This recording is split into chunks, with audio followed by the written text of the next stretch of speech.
Brown University is an Ivy League school with a 5.2% acceptance rate. The tuition is $85,000 a year, yet they don't have a class on LinkedIn. I know this because I graduated from Brown in the spring, and so did Delaney. In this Creator Help Hotline episode, a name which I still need to work on, we're going to transform Delaney's LinkedIn profile in 6 key categories to turn it from good to great, just like her Ivy League education.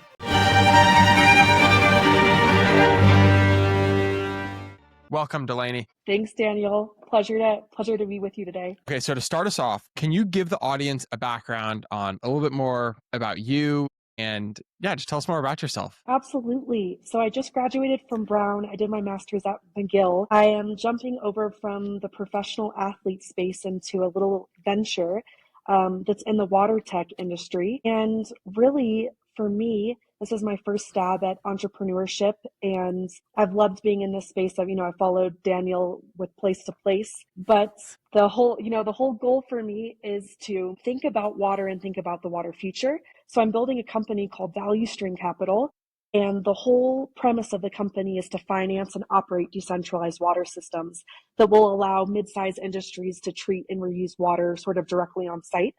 Instead of sending it to a centralized treatment plant that's miles away or hauling water and trucking it. So this model sort of brings technology and capital directly to the source, and it allows, industry to not only run more efficiently and deploy faster, but also it eliminates the need for CapEx. So companies can really pay for performance and not ownership. And that's the niche that I've been focusing on.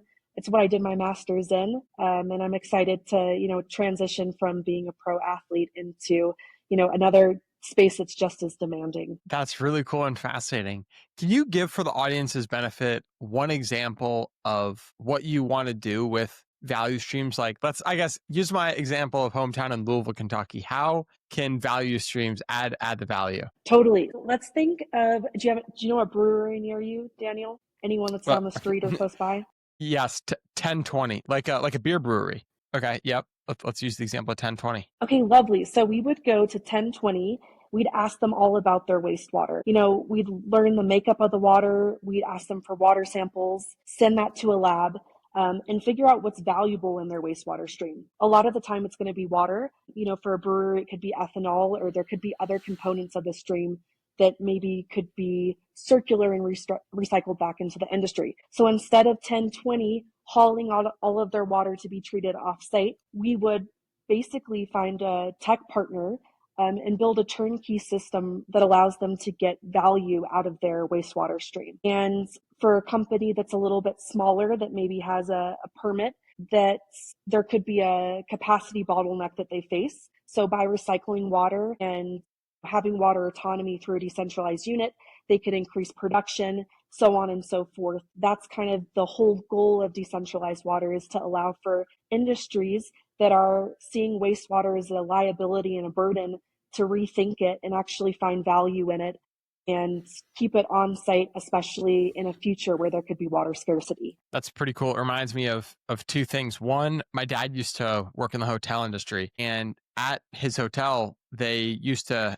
take the cooking oil and use that as fuel for one of the founders' cars, which is pretty cool. And also it reminded me of something in the bourbon industry. Actually, there is a big waste product of a byproduct of the making the bourbon, of the mash. And typically companies will pay to have that shipped out of the bourbon factory or distillery. So is the current status quo that people are paying for their wastewater to be shipped out? From what I understand, especially if they're a mid-sized or smaller industry that doesn't have the capacity to do something, or doesn't have the capex to install their own wastewater treatment plant, then the other two options would be to haul and or send it to the centralized treatment plants. So I would say that if you're talking on a large scale, like maybe a huge data center or a huge mining facility, they're going to have that all locked in just for regulation and permitting. But smaller industry is really kind of the sweet spot that I'm looking at, where they don't have the capex to install and deploy one of these systems themselves, but a partner like Value Stream could come in and turn that into an operating model with a tech partner and deploy. Very cool. And I love learning more about this niche. Okay, so what we're going to do now is, now that I know a little bit more about Value Stream, and hopefully the audience does too, we want to get into why you want to post more on LinkedIn and your goals. And then, as you can see on the screen here, we're going to dive through 6 things that will hopefully upgrade your profile and give some tips that the audience can learn from. Does that sound good? Sounds great. So, starting with your goals for LinkedIn, your personal, your banner looks great, but what is your goal for posting on LinkedIn? This is a great question. I thought about it a little bit, but You can workshop it out too if you want. yeah, I would love to workshop it. I think off the bat, kind of just build trust around the brand. That comes number one. I think building a community of people who believe in decentralized wastewater, that would be another goal. And then I think the other main thing that I'd want to hit on is using it as a space to find investors and potential partners. So I kind of see this in 2 areas. We have kind of the, maybe we can call it the advocacy side. Mhm. Well, and then the non-advocacy side. I love to be mutually exclusive with my categories here. I mean, actually, no. I really think what this is we have business goals and non-business goals. On the business side, we want to find business for value stream, whether it's investors, whether it's new clients, etc. On the non-business side, we want to build people passionate about it, other community initiatives, show the impact, etc. What do you think about that? Non-business and business? Yeah, it sounds fantastic. Did I miss any little sub points on here? I feel like non-business and business is pretty straightforward, but the reason I think a goal is so important is because, and honestly, we may want to figure out a tangible goal if possible, because I was just doing this with my LinkedIn. Because when you're following someone, Delaney, you kind of want to know their niche, their mission, and their goal. So for you, your niche is going to be this wastewater. And I think the mission, from my understanding, is to help reduce wastewater and make it valuable, make it and reduce just waste in general. That's a pretty cool mission to make the world a better place.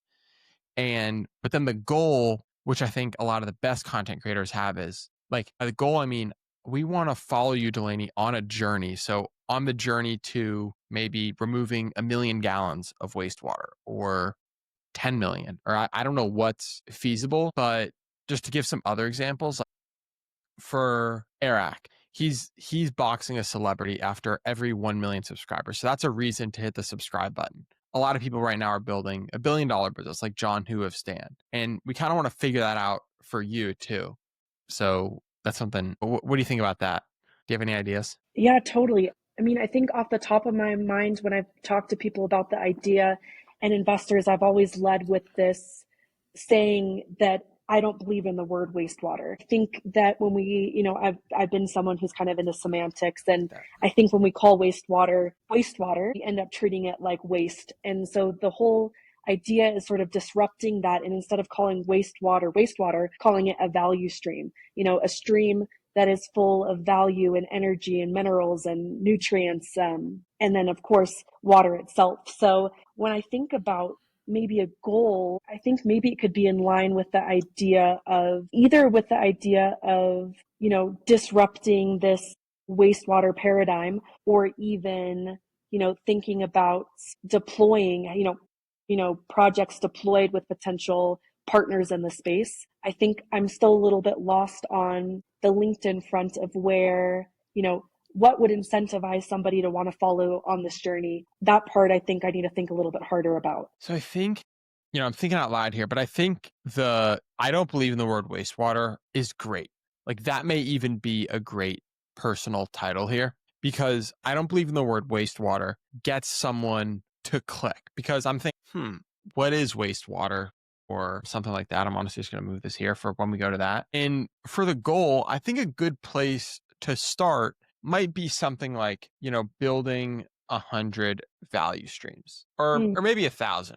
We can shoot big. And the reason numbers are great is because the human brain can tangibly understand numbers, and it's something we can all go on the journey with. You will bring someone in with the I don't believe in the word wastewater, talk about turning value streams, and then they'll want to follow you and like your content because they want to help you build 1,000 value streams. What do you think about that goal? totally. I think you're right on the money with the numbers. I particularly am someone who loves numbers, and I think that's also motivating for myself too, keeping that goal in mind. So I love that. So Honestly, that's the goal for LinkedIn. And I am going to move what I wrote earlier are your two categories in the post strategy section. So I think this is a good goal for now. Now I think we should move on to the personal title. And we might have honestly already done it.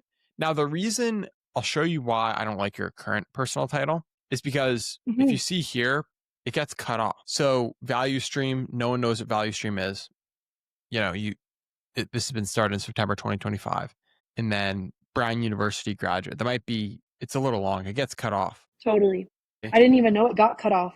That's good to see. So the key here is we have to have it below, at or below 63 characters. So I'm just going to Google a character counter here.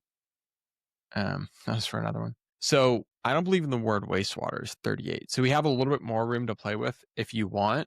Do you have any other ideas for your personal title? Any other things you'd want to touch? Would you put title in there, Daniel? Like, would it be valuable to put like founder of Value Stream Capital, or is that too redundant? The reason I don't like founder of Value Stream Capital, and not that it isn't good to say you're a founder, but the reality is when most people are scrolling LinkedIn, they're gonna see. So, like, if I were to comment on something, and this is hilarious, I love this hook. Oh, great post here. What if you were to look at like this person?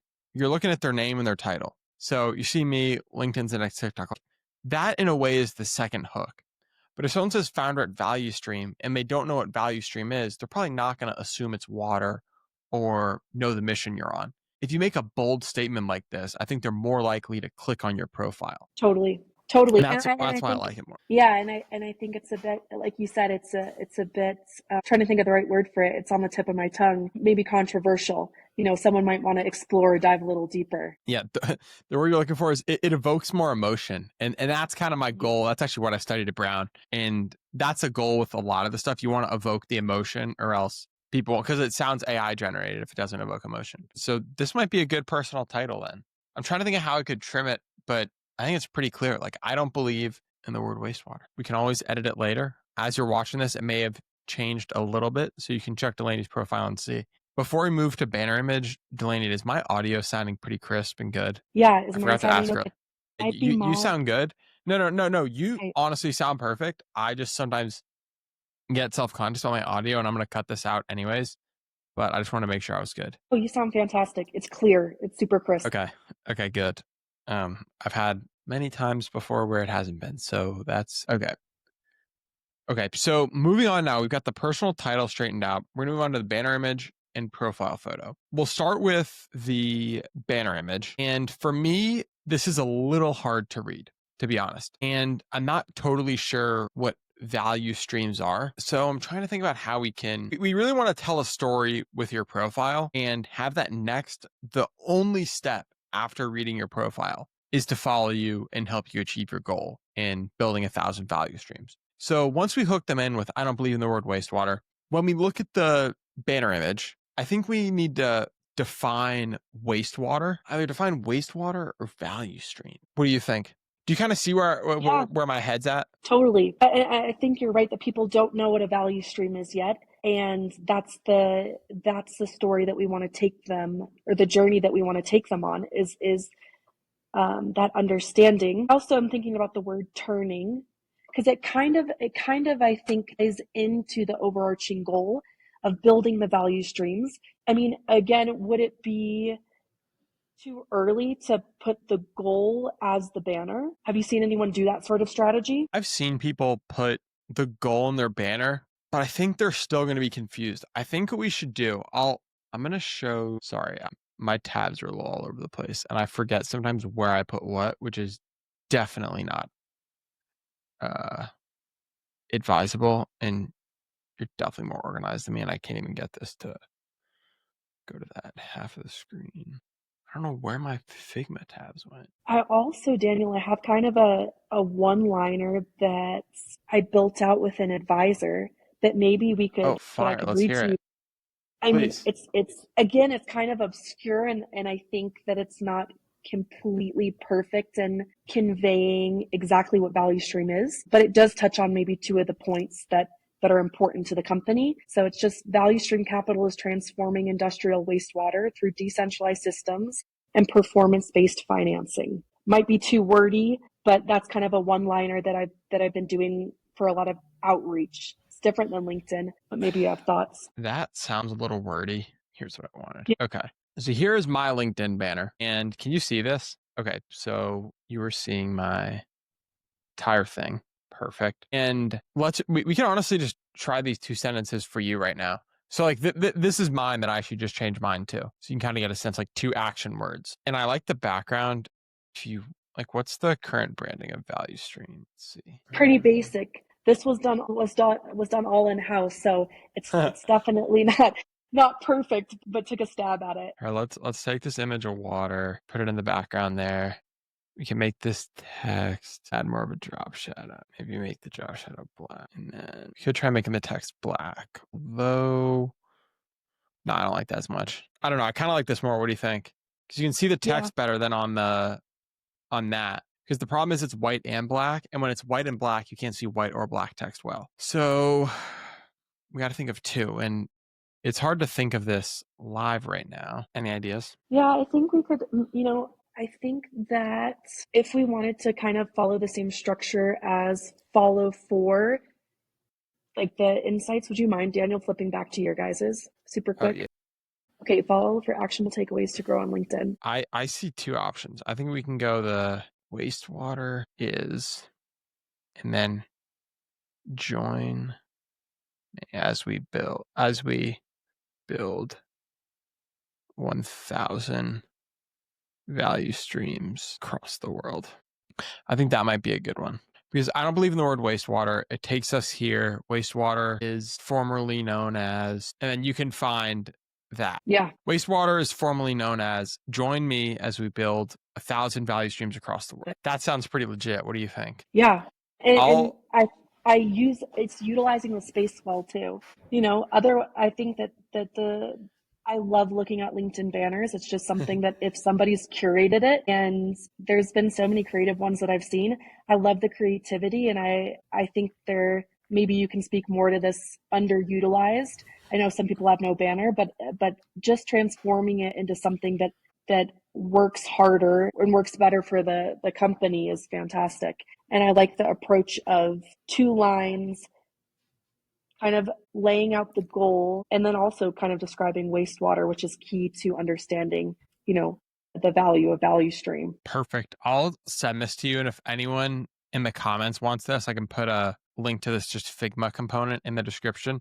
The reason it needs to be at this specific space in the Figma is because on mobile it will cut itself off because of your profile photo. I honestly should put a circle there, but so it's, imagine your profile photo is essentially like right here. So then, and then on mobile, it condenses even more. So it's harder to see, but that looks good. We got banner image done. Profile photo, I think it also looks good. When we had Jack Porter on the pod a few weeks ago, well, I don't know if it's out. It'll probably be out next week. But he was talking about how your profile photo really is almost your company's branding because you're doing most of your posting through your personal page because company pages don't do that well. So your profile photo should be something that you're fine having for the next 2 years because that's how people are really gonna recognize you by. Just so you know to let you know. Totally. So don't rotate it out. I wouldn't rotate out a lot because people are gonna forget who you are because you're not doing a lot of video content on Yeah, LinkedIn. So that profile photo is really the only human element where the audience can connect with you, even just a little bit. good to know. Okay, perfect. So PFP. Moving on to the about section. So one of the things that I think your about section can improve is that all this information you have, Brown University graduate, very impressive, by the way, 4.0 GPA. I did not have that at Brown. It's right here. So, Brown University graduate right there. Yeah. And you have your GPA in there and magna cum laude. Same with your McGill University thing. And then same with going to Choate. So I think we should change our about section to give new information to the reader. Does that make sense? Totally. And okay, so now thinking about it, we've got our I don't believe in the word wastewater. We've defined wastewater. We've defined our goal. Now we got to think, what are we going to put here? Daniel, can I ask what your about is? Just curious. Yeah, Like let's what, look at my yeah, because I about. want to know what new info you're adding. Let's see, I put 4 things, and I feel like I honestly probably need to update this. I really want to keep things as short as possible because my goal is because every word I can save and convey my message in a stronger way, I'm saving the reader time, That's kind of the lens I like to look through a lot of things. So I'm on a journey with Matt. Keeps on doing that to build a $10 million podcast on connection accepted. We interview LinkedIn creators. So that doesn't have, I guess, the most. So, but that's the four things I kind of wanted to say. It's tricky. Breaking it down into four things. Because I think if I took some time and took a stab, listing it out could be easier for me if I thought thematically of like parts of my profile that maybe don't convey, there's other elements that I want to bring into the about section that aren't touched upon elsewhere. I think that's great. So I think we wanna add stuff not on profile already. And we may want to do this after we give you some more time. And because it's the first one, maybe it would have been helpful to think about more information before. But we want to add stuff on the profile that's not there already. And obviously want to be concise. And this may be part of the pitch for Value Stream to explain. So, we've got wastewater defined, but maybe give one tangible example like you did with the brewery and just say you can, and I would also use plain English because people really in the age of AI, like Stephen Bartlett, the Diary CEO, says typos are back.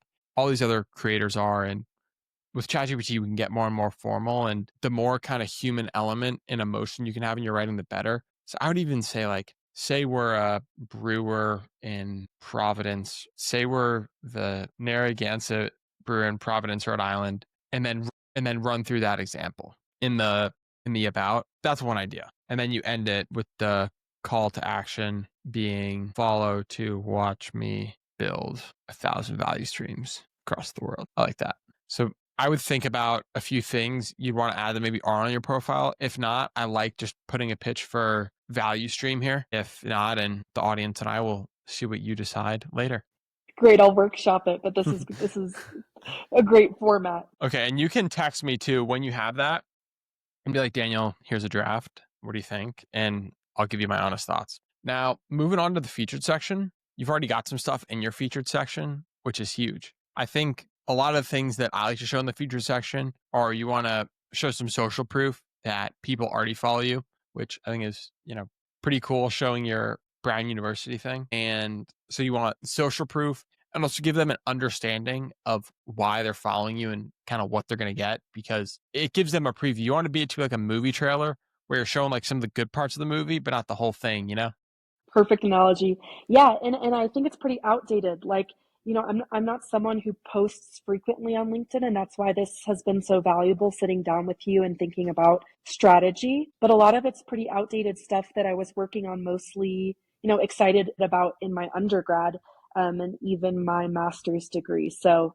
it's still relevant to wastewater because I've always loved someone who's a huge water nerd. So I've always loved it, but I think I could get better content and even stuff that's a lot more relevant to, decentralized water, which I truly believe is the future. I think so too. So, I think it's personally, I would probably remove the 2 articles because initially when I saw these, I thought it might be you've written them. And now I understand that you didn't, but they only have 8 likes too. And they don't make it clear what value stream is or why someone should want to follow you. It seems a little random to me to have these here. Not that they're not good articles and stuff, but I would probably remove those. I like the brown one, especially if it's your most liked one. And then, so keep brown one. And I would probably write, I'm just looking at your other post here. Whoa. This 1200 one, that's quite a post, Delaney. Yeah, that was for in the pro rugby space. That one got pretty popular, but it's also an area that I'm super passionate about. Something I wanted to actually speak to you about, Daniel, is how do you see those two identities intersecting in the sense that pro rugby is pretty different than value stream capital? And do you feel like I need to create a niche, or do you feel more like it would be better to, post about all the sort of things that I guess make up me as a person? Because I've always, I know you have a Whoop, I have a Whoop, fitness and sports and everything, but I don't know if that's the right platform. Maybe that's my personal Instagram or, something like that. I've posted about my Whoop before, and I don't think you should censor yourself at all. I think, especially if 1,200 people liked this post, that shows you that there are a lot of people that also care about this issue. in that like want someone to post about it. Like 1,200 people are going out of the way to say, yes, I agree with you, Delaney. Like, I think that should give you the most validation to post about anything. And the reality is with social media, when you post something, like to me, this validates that posting about being an NCAA athlete and trans athletes is like something people want to learn from you about. And the whole point of posting on social media is you want to be known for something, right? Like you want to be known for value stream capital because you want to get people to know about it. So then you can remove a lot of wastewater from the world, which is a really awesome cause. And, giving this trans athletes example, if you post a lot about it, I'm not saying this is 100% what your content should be about, but that will be what you're known for. And that's good. Like the 1,200 likes should validate that this is something that people want to hear from you about. And I feel like I just repeated myself 5 times, but like, does that make sense? Totally. Yeah, and I think a lot of the comments on that post were, keep LinkedIn apolitical, or, don't bring political issues onto LinkedIn. But I kept saying, like LinkedIn is, and especially me as a person, this is something I believe in. I'm now a pro athlete, and I was an NCAA athlete, and I totally disagree with the idea of keep LinkedIn business or some of the comments that I was getting. So I got a little fired up in the comment section, but I think I liked like what you said about not censoring yourself, and then also the validation point being particularly important. So what I would do then is I would add this athlete post, and I wouldn't be afraid to post more about this. So I'd keep the Brown grad, add the athlete, and then add a value stream, because then you're getting your social proof from the athlete post and the Brown grad. And then you're also writing about value stream so people can expect what to hear more from you about, from not only value stream, but also being an athlete. And maybe you'll post a little bit more about that. So I think having those three would be a great featured post. In regards to Amazing. which one to have first, I would probably put value stream first, because that one is going to come up big on mobile. That's something that, a little small tweak, but I'd probably put the value stream first because I think that's like the most important goal for your LinkedIn right now. Sounds good. Instead of Daniel, post, just quickly, sorry to cut you off. 3 featured, because I know, isn't there unlimited sort of, you could put as many, but 3 are the only ones I'm assuming that show up on the first without scrolling. Exactly. So 3 you can have on desktop, and then see how it's just like going like that, just staying there.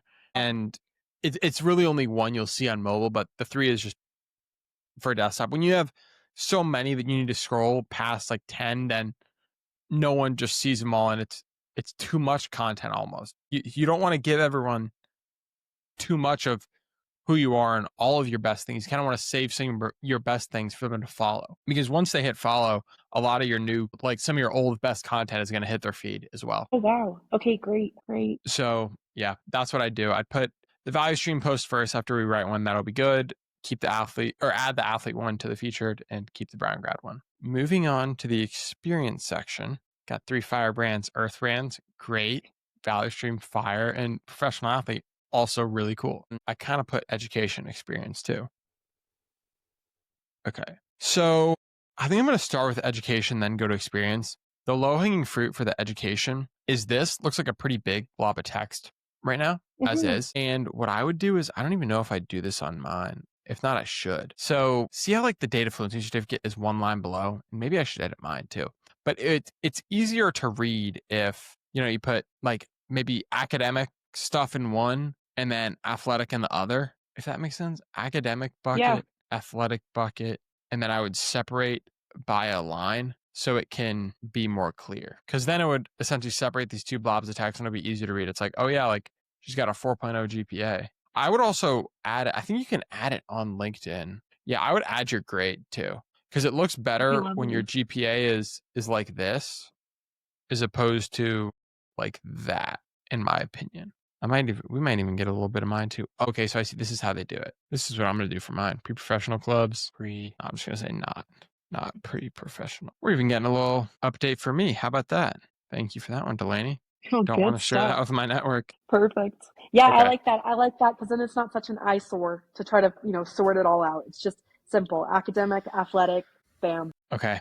On to the experience. I would put some more stuff under all these. I would add, starting with professional, like with rugby, say how many times a week you're practicing or how many hours you're spending, or if you've won a national championship, or what team you play for, how often you're traveling. Because I think the audience is probably like me, or at least most people, where they don't know what women's rugby is, what women's professional rugby is, and the time commitment that it takes. And I'm sure it takes a lot of time, and giving us some insight into that would be pretty cool. Totally. And I think too, like you said, UER is an emerging league. It was actually part of their inaugural season, which was just such a beautiful and amazing experience. I should give them more of a shout out, and especially the Boston Banshees. That's who I played for. Yeah, I would probably go context on league and then the team, then your work in rugby. That's how I'd probably break it down. And I would also use, I take this smart brevity. I call it smart brevity after reading this book. I just totally steal it from them because they do it the best out of everyone else. Just meaning use a lot of line breaks when you talk and try to be as concise as possible when doing this, because then it'll read much easier than this. Because the reality is, when someone's reading your profile, they're really skimming. For moving to value stream capital, I think if you have this post here, it'll be pretty clear what you do in your mission. And then with this one, I I think your description can literally be, I'm on a goal to, like, something along the lines of, I'm on a mission to build 1,000 value streams. If you want one near you, email.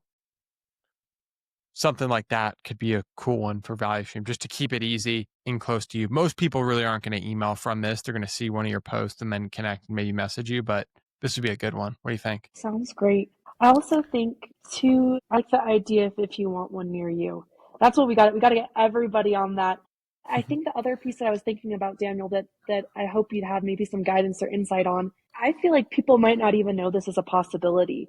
Like especially for more mid-sized industry that unfortunately has to haul and pay high disposal fees for their wastewater. Maybe they haven't been able to find a financing solution yet or find a provider that will allow them to use an OpEx model. So in that sense too, I like the idea of, if you want one near you, if you're a company that maybe this wasn't accessible to you, there's now a possibility. A lot of people are taken out of the conversation because they can't afford to deploy one of these machines themselves, or they don't want it on their balance sheet or XYZ. So I like that aspect of it. Talk about examples. I think a great post would literally be, or even because I guess I'll dive into the post strategy later, actually. Series. Okay.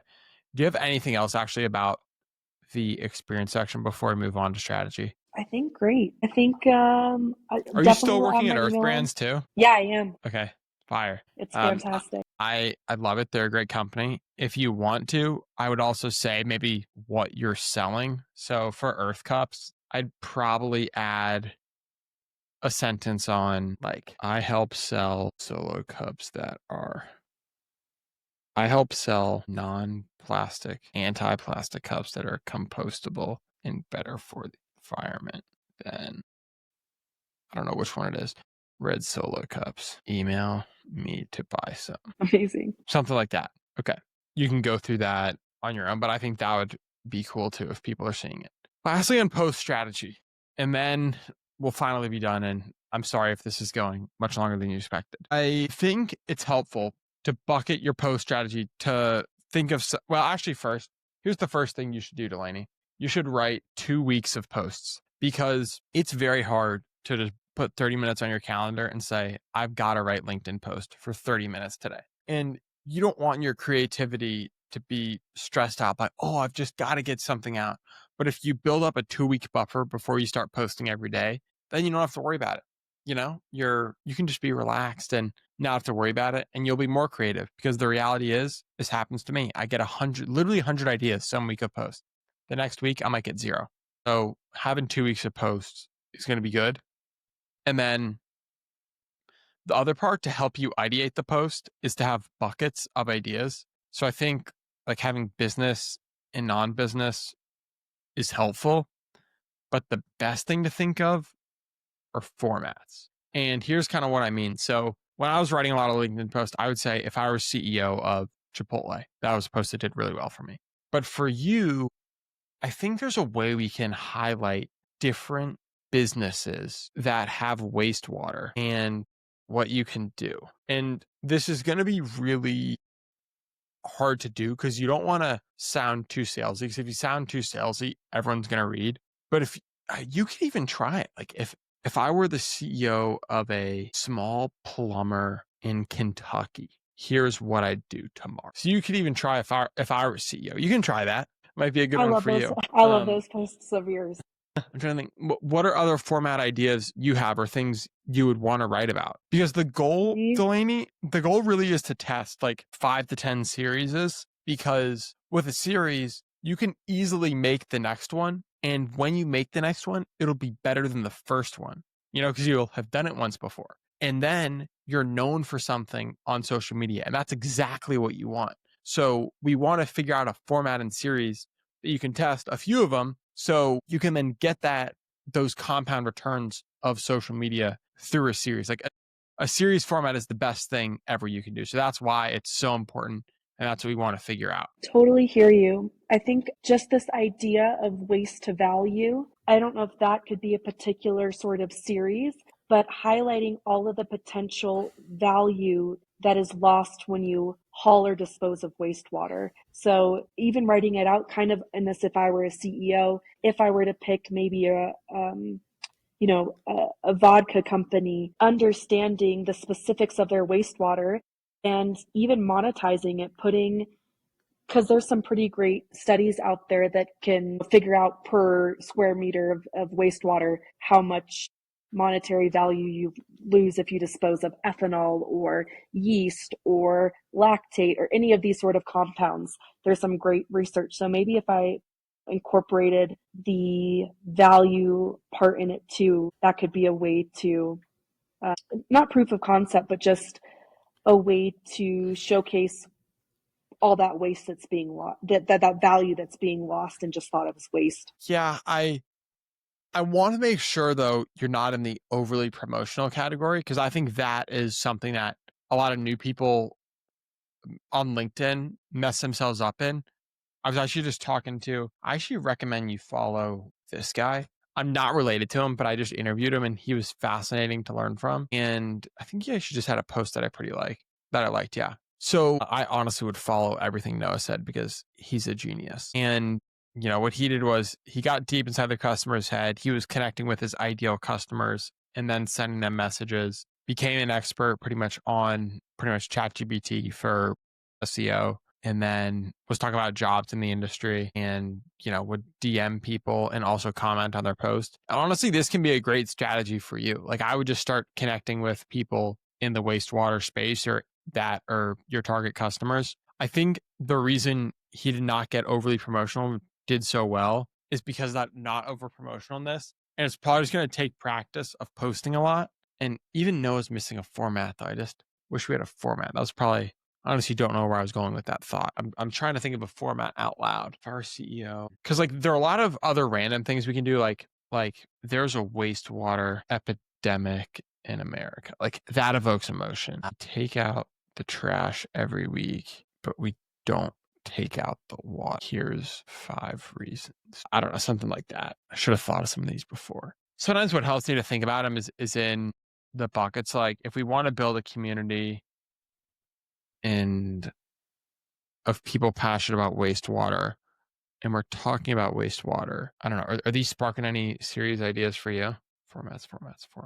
I think something that I've thought of a little bit about is maybe it's not the right way to think about it, but thinking about the inefficiencies of the centralized system, like why decentralized? And I think even the word, especially in the sort of time that we live in with $1 trillion infrastructure bills, and you could argue maybe a broken infrastructure that's centuries old. But we're at kind of a pivotal moment where a lot of our infrastructure and water infrastructure is failing. And I think that there's some anxiety around it, especially for people in the water scarcity and water resilience space. So maybe highlighting more about the inefficiencies of centralized and why we need to spend another $1 trillion on this system and instead move to a new decentralized system, kind of unburdening that system. I don't know. That's something I think about a lot. I don't know if that's a good series, but just as something to think about when you're thinking about why somebody would want to move away from a centralized system. So I had two more ideas off of that. If you live in X, it can be, it can be in Louisville, it can be in Providence, it can be in Boston, it can be in New York. Your water infrastructure is failing. Like a lot of the, rank 50 states. Here's a map of how they all did. That stuff goes viral because everyone wants to look for their one state or their one city. So you could say, if I live in whatever, and you could literally do this for hundreds of cities across the US, your water infrastructure is failing. Here are 5 reasons why. And then another thing that I thought of is, reason number 678, why we should move away from a centralized system. And then the series idea here would be reason number like 782. And you would just bounce around off of random high numbers. And the joke there would be, there's so many I can't even keep track. And that may be a funny bit. It's like, oh, what number reason is Delaney going to do today? I think those generally would be 3 good series ideas you can test. In addition to, oh, there's something like, there's a wastewater epidemic. We take out the trash, but we don't take out the water. Yeah, those were some of the ideas I had live. Any other ones? I think that's a good start. I mean, I'll definitely take the time once we're off air to think about more deeply like what I'm going to look through some of your posts, Daniel, because some of them I think Okay. are just like there's an element to them where you want to keep reading. Like you want to click to see more, especially the CEO posts I love as just a younger person who I love the ideas that you come up with. So I'll think of some and then I'll text you. And if they're worth, mentioning, if they're worth exploring more, then I guess you'll see them on the feed. Yeah, I can't wait to follow along. And some other general tips before we finish up is I would definitely spend most time on the hook over the rest of the post because the reality is most people, when we're scrolling social media, subconsciously or not, whether we understand we're doing it subconsciously or not, we're just scrolling. And then if we see something that's interesting, we hit the see more. And you have to get the reader's subconscious effort to be like, yeah, I want to hit it. And even more so, the way I like to think about it is it's midnight, you're about to go to sleep and you're on YouTube and you're scrolling. And then if you see a Mr. Beast video, you're going to stay up the extra 30 minutes. Or if you're in between meetings and you're on Zoom, if you're scrolling LinkedIn, but it's about to hit 12 and you see a post that says X, then you're going to click on it and read it before you start the meeting. And those are kind of the frameworks I like to think of. That's what makes a good hook. It's evoking emotion and it makes you really want to read and hit that see more. So spending a lot of time on the hook, getting a good image is also important. And now that your profile is looking great too, like I can't wait to see what you do with value streaming on LinkedIn. Of course, keep us posted how things go and let me know with any questions you have along the way. Of course. I so appreciate your time. I appreciate you as a person, just as someone who has said, go out there and do it. I've always been a little bit more timid and especially on the social media space, it's not my most comfortable zone. So it will be a growth experiment for me. And then, of course, just appreciate you building the strategy out with me. It's so valuable. You're very kind. And are there any other questions you have about LinkedIn or anything else before we wrap up the inaugural episode of Creator Support? Really, I think we covered so much. I have to do my homework. I think it's on me now. Go do my homework and edit the profile and get things pumping. But as of now, I mean, it looks great, and I'm just excited. It's super exciting, and I think that we'll continue to refine and edit. But this is a beautiful start. Awesome. Well, thanks, Delaney, for coming on the Creator Help Hotline. If the audience watching this wants to be in a future episode, make sure to enter your email on our newly designed website, connectionaccepted.com. Thank you for watching.